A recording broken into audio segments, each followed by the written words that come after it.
Good morning. Welcome to RCSP, Florida. Well, if you want to know where I am today, you can just kind of take a look behind me there, and you should recognize the windmill back in the background. So I am at Circle B Bar Reserve in Lakeland, Florida. We're going to check it out again today and see what we can find. So come along with us.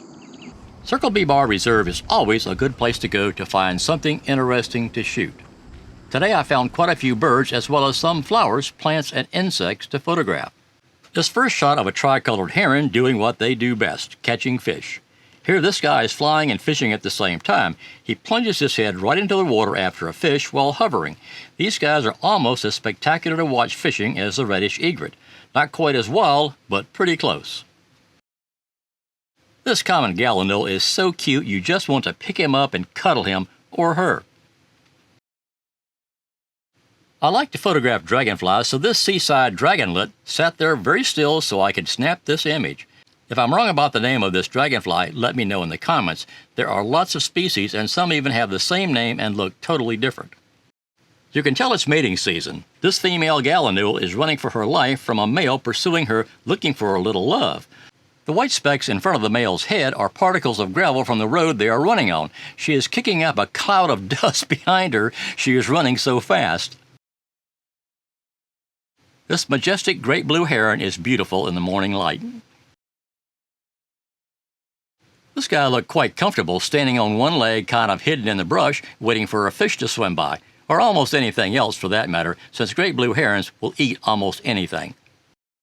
Of course, this great egret couldn't let the GBH take all the glory for standing on one leg. He had to show he could do it too. The green heron is a very elusive bird. This juvenile was out fishing for its breakfast. Remember this cute little guy from an earlier video? Well, he's grown up a little in just a couple of weeks. He's lying in the grass waiting for Mom to give him some food. He has gotten quite a bit larger, but is still a baby.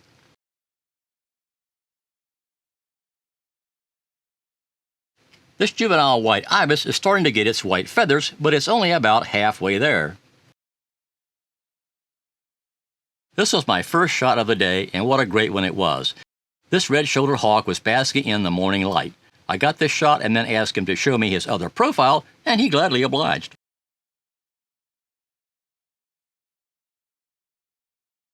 Black-bellied whistling ducks always amuse me with what looks like a mohawk haircut.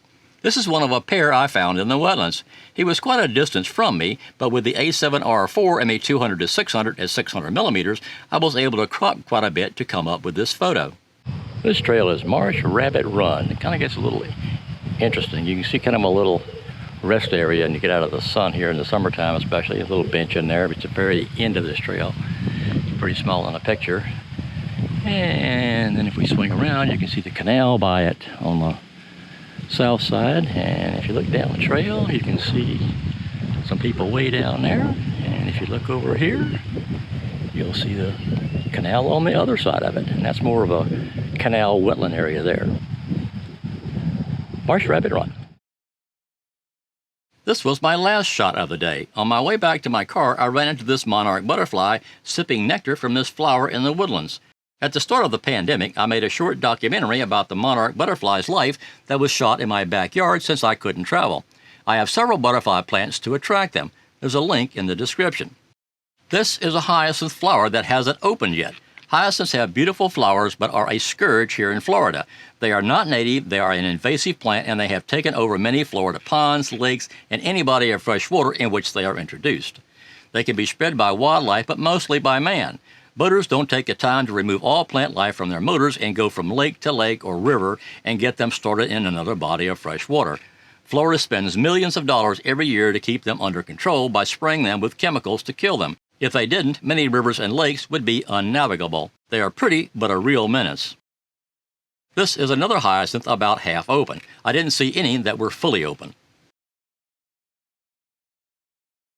This is one of the tall grasses that grow in wetland areas. It was pretty in the morning sunlight. This is pickerel weed, or what I have always called a flag lily growing up in Florida. The proper name, however, is pickerel weed. It doesn't always have to be a flower. A lot of foliage can be very pretty, like this green giant elephant ear or this dollarweed, also called pennywort. This is probably one of my favorite landscape shots at Circle B. These cypress trees in the middle of this large open water area are beautiful with the proper lighting. I was a bit too late today and the sun was up too high, but it is still pretty to me. It's amazing that this flower bud can turn into something as pretty as this. This is a buttonbush flower.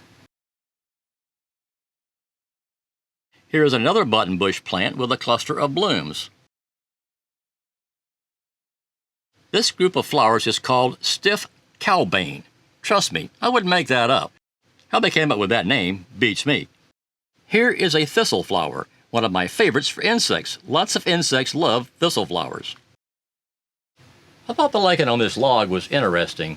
I'm by no means an expert when it comes to lichen, but look how it looks like the things have exploded. There's white powder all over everything. It's in the spider webs, it's all on the log, so I'm not sure what's going on there. Maybe one of my viewers can tell us what's going on. Like I said, I'm by no means an expert when it comes to lichen. But I'm liking this picture. Sorry. What do you think this is? If you guessed the back of a gator, you'd be right. Sometimes all you'll see is the back out of the water with the head and tail underwater. Unless you're really looking carefully, you could easily miss it, thinking it might be a log until the log moves. This is the head that goes with the back.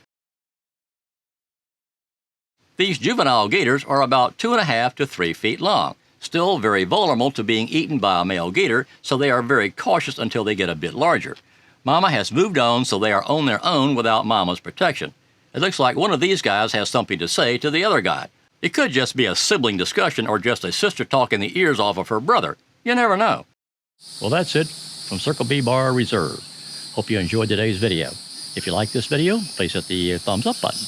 And if you want to see more of my videos, please hit the subscribe button in the lower right corner of your screen. If you want to be notified when I post a new video, please hit the bell button. Thanks for watching and have a great day. Oh, and get out there and shoot. You can't learn to be a better photographer sitting on your couch. Be safe.